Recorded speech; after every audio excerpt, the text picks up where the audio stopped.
That we talked about as the last high in the way back machine back here, I mean back farther.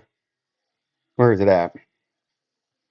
All the way back here was that last blow off top, and then from that blow off top to the end in a bear market that started just before Christmas in 2017, and it came down to its capitulation end at 83.66%, and you can see it took 344 days. So 1 year to bottom out in the bear market, and then it took another half a year to round that bottom down here and then start the next bull run, right? But it took a long time to get back on the bull run. And now, right now, at current price, you've had a bigger crash kind of faster. But if you go back from here, it's about the same time so far. If we take this, but we'll go use the all-time high. We're down at the all-time high, 70%, and we're at 424 days from the double top. But from the second double top high, we're only at 212 days, right? And we haven't had capitulation yet. Capitulation is when you break down below 19,000 and you steam towards that $13,000 target, and then much, much lower. Where I believe there could be a phenomenal 3 to 5x return in Bitcoin quick is when the Bitcoin price comes down and tries to retest this $10,000 level. There's going to be a lot of buyers around 10,000 when it eventually comes down here. And I could see a 2 to 3x from there as you could stabilize when you get down there. If I don't know you're going to get down there, nobody does, but I believe you're going to get down there. But if you bought at the $11,000 level, I could see a big return on a quick pump of 1x back to 20 grand, or even blowing all the way back up, maybe even 2x, 3x, getting back to $20,000, $30,000 on a quick relief rally would be possible, depending how sharp this comes down. But that's for another time and another place. And if you look at this right now, we're trying to bounce just above on this critical 20,479 level that we bounced on back here the other day. The first time came up, came back down to it, came way up after the Fed talk. Now we've just come back down to it. We're trying to hold that and bounce. If you can bounce on this, you could try to make a nice little rally, right? And come back up to that $22,500, which is a pretty big move from where you're at now with how much volatility there's been. That's like a 15-20% move. But the risk is if you fail to hold this and this consolidates in this area for a few days, right? It can consolidate for a few days, but if you breach this, you could have a pretty quick liquidation and a big wick to the downside right before any buyers come in. But there are a lot of buyers stacked here at that 19.5 to 20,000. There's a lot of orders on the order book there, and there's a lot of buyers there. So we're going to watch to see what happens. But those are your two critical levels at 20,431 down to that 19,650 range. That's a critical area that you have to hold if you want to get a nice rally, right? And that's what we've been watching for. And if we expand now with some more data, which is data in the technical trading is the price action and time, and we have more price action, so we can move that. You can see we still have that major volume area up there.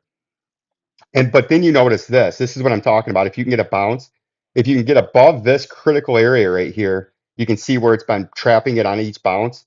There's not a lot of volume in here.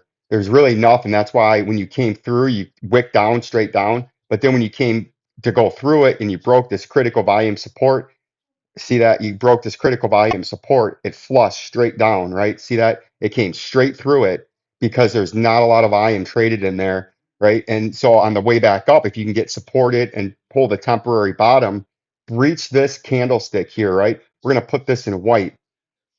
If you can get over top of that, and that's a price note, we need our rectangle. If you can get over this area right there, and if we zoom, when we zoom in, you'll see it's been forcing you down. If you can breach and get on top of that, you have a free reign to get back up to that major volume area, right? No, that's the white. You have a free reign and lock that to get up to that volume area indicator, the major volume area that would be bearish now that was acting as support earlier when we were trading within that range for a couple weeks at about 20. What is that? Let's get rid of that.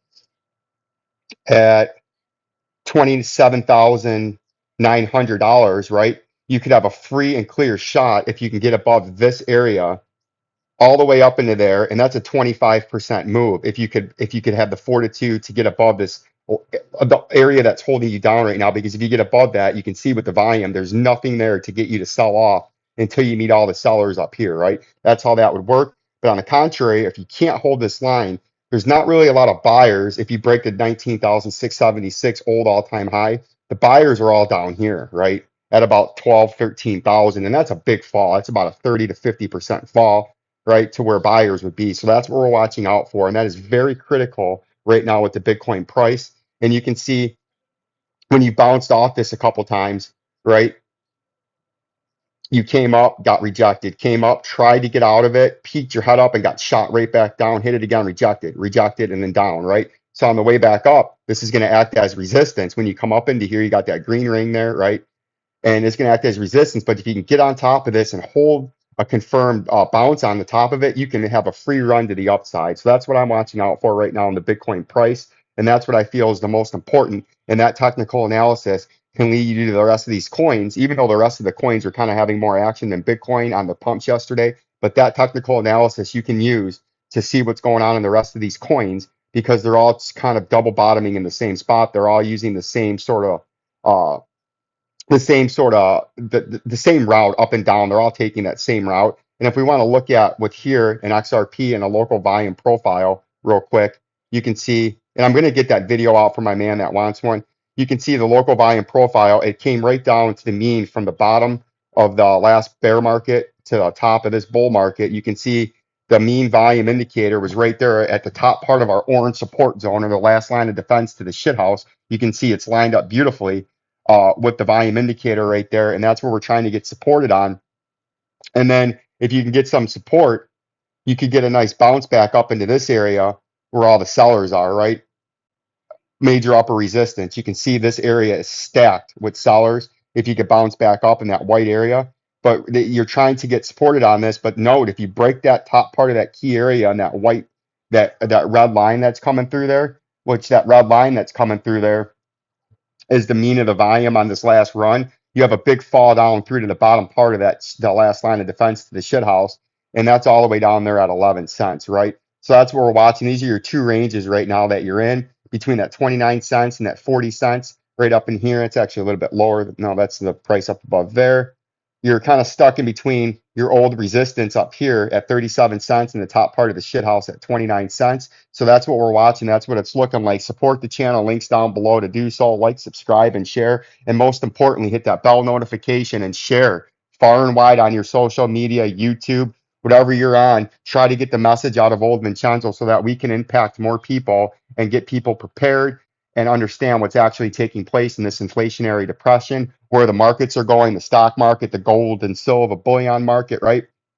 And where everything's going, so you can be better prepared and have better buying opportunities and long-term stacking positions in crypto, even if I don't